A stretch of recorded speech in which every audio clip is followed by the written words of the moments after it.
Hello everyone, my name is Robert Phillips and I'll be talking to you about my integrated workplace analysis. So a little bit about the company background. BC Phillips Incorporated was established in 2005 in Los Angeles, California.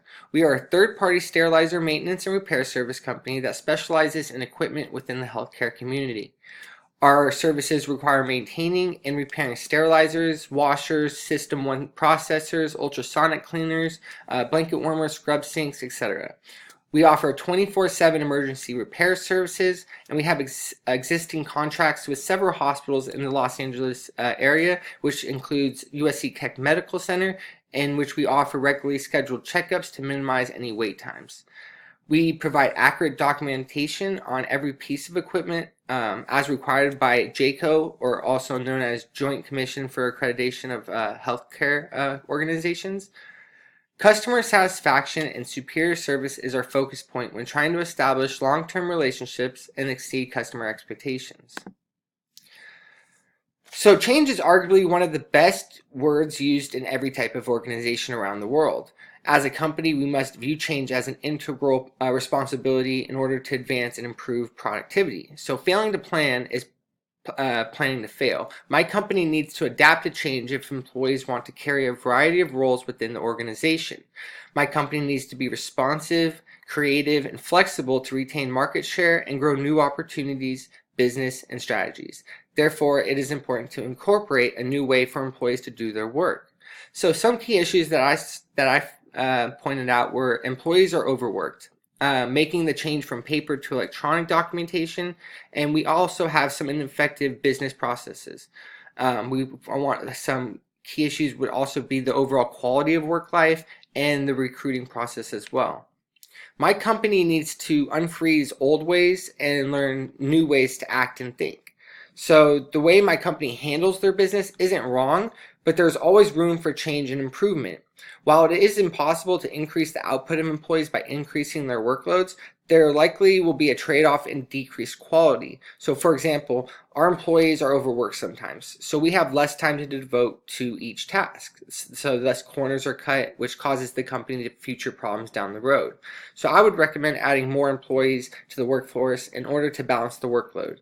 My company learns through hands-on activities, so it is difficult to hire on, but I feel it would be a good idea to considering increasing staff.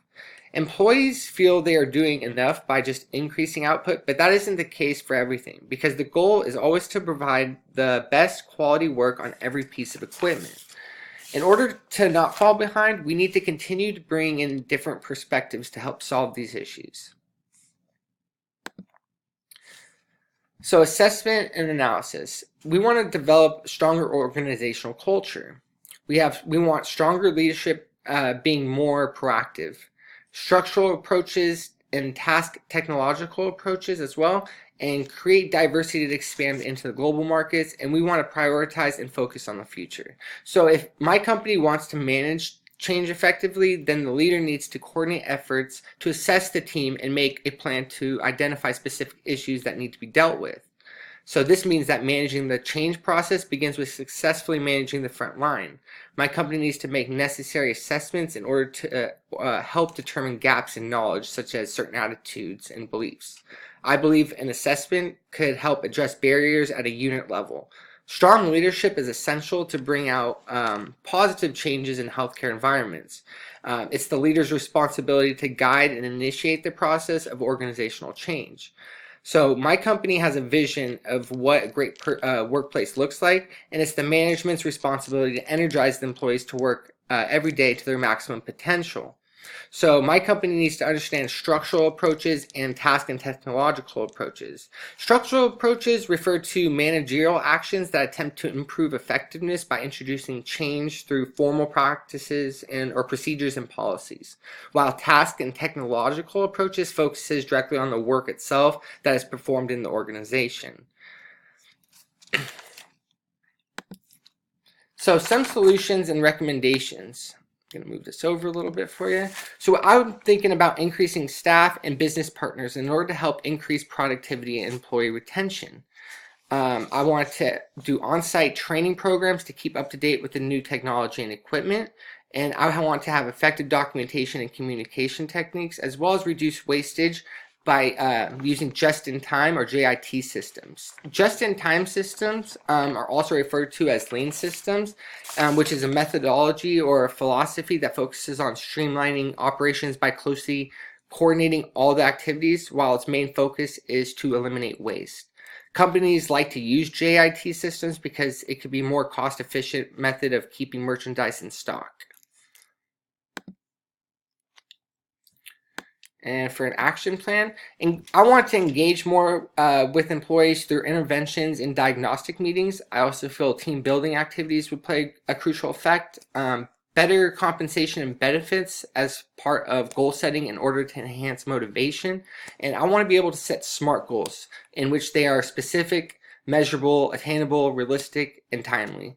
And I'd like to have an open door policy and mentorship as well. So to sum this up, these steps for organizational change will ensure that the team is driven and meets its intended outcomes. Change can be challenging, so by implementing this action plan, we'll keep operations running smoothly. My company needs to continue to keep employees engaged and moving forward. So this change won't happen overnight. It takes time to adjust. Thank you.